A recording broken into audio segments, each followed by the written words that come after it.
Drawing can take many years to master, but the basics can actually be learned in minutes. And that's what you're about to learn. In this video, I am going to teach you the basics of good drawing. Welcome to my channel. I'm Brent Eviston. I'm going to teach you 5 essential principles that you can apply to your drawings right away, even if you've never drawn before. Now, of course, there is much more to drawing than what you're about to learn, but if all you ever learn about drawing is what you're about to learn in this video, you will know far more about the drawing process than the vast majority of people, even some people who've been drawing for years. What you're about to learn are the most powerful drawing principles that I have found throughout my nearly 3 decades of experience teaching drawing. I'm going to teach you some of the most powerful lessons from the first course in my Drawing Laboratory series, How to Draw a Beginner's Guide. I'm going to simplify these tools and techniques into 5 essential drawing principles that you will be able to apply to your drawings immediately, even if you've never drawn before. By the end of this video, you will have everything you need to start drawing, even if you're an absolute beginner. Once you understand these 5 principles I'm about to share with you, you will be amazed at how much your drawings will improve. So let's get into it. Principle number 1, start your drawings with light lines. Every drawing you do should begin with light lines. Light lines are easy to move, change, or erase. As you start a drawing, most of the early lines you put down will not be accurate. This is just a natural part of the drawing process. Most of these beginning lines will need to be changed. This is as true for professionals as it is for amateurs. The professionals will hold back. The professionals will keep their lines light until they have worked out all of the basic forms and proportions of their subject. Only then will they start to draw with darker lines. So many beginners immediately start drawing with dark lines. The problem with this is that most of these beginning lines will need to be moved, changed, or erased, and that is hard to do if you've drawn with dark lines. You shouldn't draw any dark lines until you have worked out the basic forms and proportions of your subject, which brings us to drawing principle number 2. Simplify your subject into basic shapes. Any subject you want to draw, no matter how complex, can be simplified into basic shapes like circles, ovals, triangles, squares, and rectangles. You can start nearly any drawing you want to do by simplifying it into these basic shapes. For example, if you're drawing a bird, the body of the bird is likely to be an oval. The head is likely to be an oval. The beak is likely to be a triangle. The eyes are likely circular. By translating your subjects into basic shapes, you will then understand how to draw them. If I ask you, can you draw the beak of a bird? You may not be so sure. But if I ask you if you can draw a triangle, the answer is yes, you can draw a triangle. And that is how the beak of the bird will begin.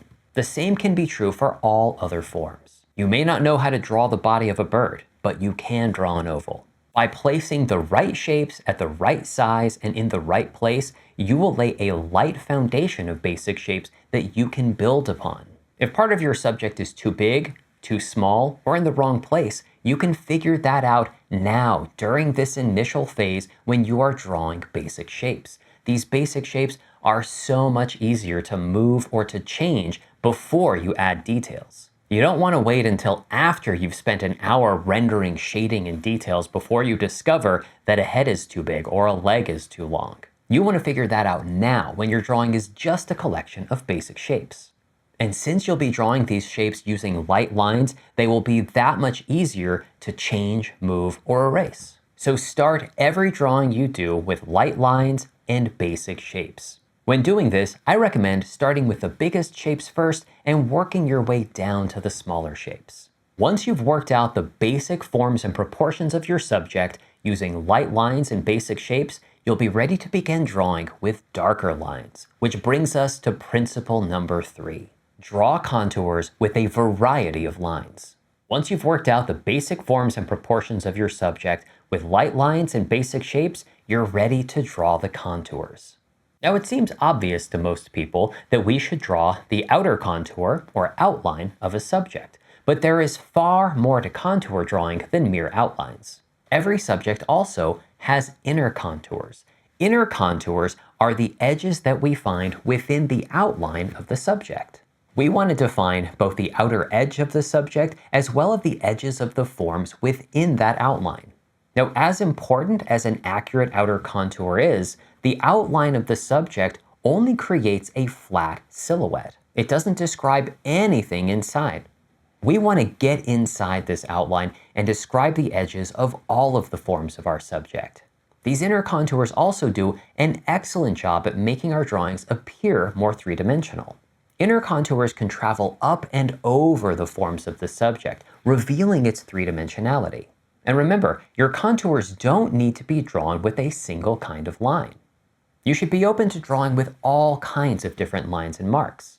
You can use soft lines to describe soft objects. You can use hard lines to describe hard or heavy objects. The goal here is to do a drawing that depicts the contours of your subject with a variety of lines and marks. This creates a much more exciting and interesting drawing to look at.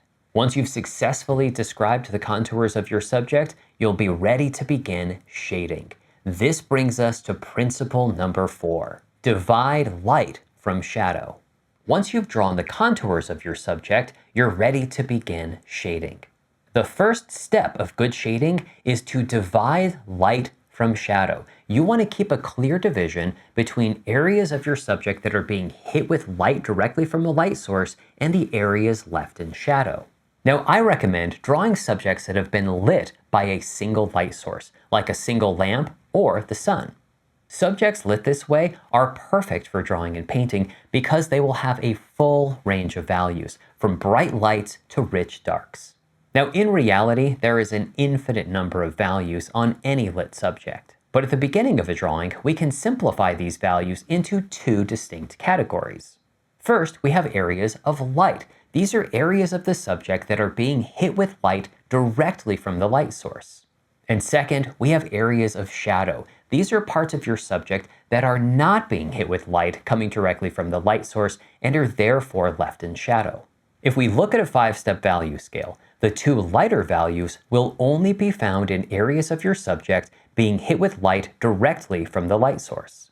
The 3 darker values will only be found in areas left in shadow. As you're dividing light from shadow, ask yourself, what is the shape of each shadow? Every shadow has a shape. By simplifying the shadow shapes, you can much more easily figure out how to draw light and shadow patterns that describe the forms of your subject. For example, on a sphere, the shadow is a crescent shape. Now, as your subjects get more complex, the shadow shapes will also get more complex. But despite this, you can still keep a clear division between light and shadow. Now, as you're dividing light from shadow, you need to pay attention to the boundary between them. On curved surfaces, the boundary between light and shadow will be diffused. It will have a soft edge. But when the boundary between light and shadow occurs where 2 planes meet, the shadow will have a hard edge. So as you're dividing light from shadow, pay close attention to the boundary where they meet. Does it have a hard edge or a soft edge? Once you've divided light from shadow and you've established the overall light and shadow patterns, you'll now be ready to finish your drawing by adding detail and texture. This brings us to our final essential drawing principle. Draw detail and texture last. Now, this is crucial for you to understand because so many beginners actually start their drawings with their favorite details. But these details only make sense if they are in relationship to the larger forms of your subject. This is why we begin working out the big forms using light lines and basic shapes. But once you've successfully drawn this foundation of basic shapes, then adding the details becomes so much easier. You can draw with confidence knowing that these details are in relationship to the larger forms. Now, just like contours, the details can be drawn with a wide variety of lines and marks. Play with lines abstractly just to see what you can get your pencil to do. While you're doing this, ask yourself, how might these different kinds of lines and marks be used in a drawing? You want to choose the lines and marks that best describe whatever subject you happen to be drawing. We want to create drawings that are exciting to look at, that use many different kinds of lines and marks. What we're trying to avoid is using the same kind of line for every part of our drawing. This is kind of like speaking in a monotone voice. We want our lines to have loud moments and quiet moments. We want them to constantly change in response to the attributes of our subject. And finally, most details can also be translated into simple shapes.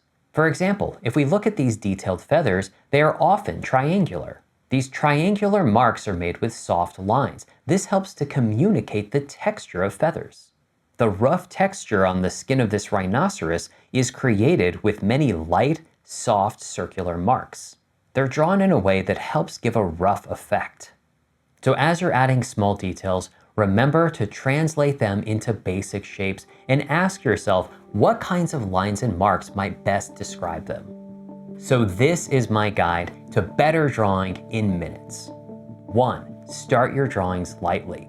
2. Simplify your subjects into basic shapes.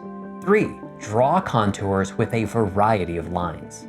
4. Divide light from shadow. And 5. Draw details and textures last. You can apply these 5 principles immediately in your drawings, even if you've never drawn before. By following these 5 essential principles, you'll be able to start drawing right away and have some success. Now, good drawing requires practice, so to conclude this video, I'm going to give you some ideas on how you should practice. When you are first learning to draw, I recommend keeping your subjects simple. Once you have some experience with more simple subjects, you can then work your way up to more complex subjects like animals or figures. Try starting off with basic things like children's toys or objects from the kitchen. You can work your way up to more complex subjects. All too often, I see beginners starting with self-portraits. Self-portraits are one of the hardest things you can draw.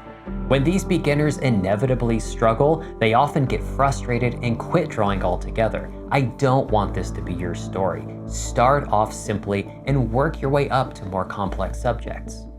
Now, of course, there is a lot more to drawing than these 5 principles, but my goal with this channel is to provide high-quality drawing instruction to as many people as I can. I want you to be able to have some success drawing whether or not you enroll in a course. So this has been my best attempt to simplify the drawing process and give you everything you need to start drawing right away. So now I want you to go put these 5 principles into practice, and I think you will be amazed at how much your drawings improve, even if you've never drawn before.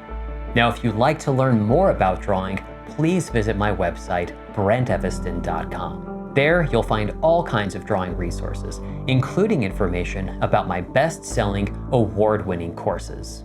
If you'd like to go deeper than what's in these videos, I would love for you to join me in my full-length drawing courses in the Drawing Laboratory series. If you're a complete beginner, I recommend How to Draw a Beginner's Guide. This course features hours of structured lessons as well as detailed drawing demonstrations. How to Draw a Beginner's Guide is designed for both beginners as well as more experienced artists who are hoping to strengthen their fundamentals. The Drawing Laboratory also includes 3 additional courses. There's Drawing in 3 Dimensions, where you'll learn how to draw using perspective. This will help you transcend the flatness of the page. Course 3 in the Drawing Laboratory series is the Language of Line. In this course, you'll learn how to draw using dynamic and descriptive lines and marks.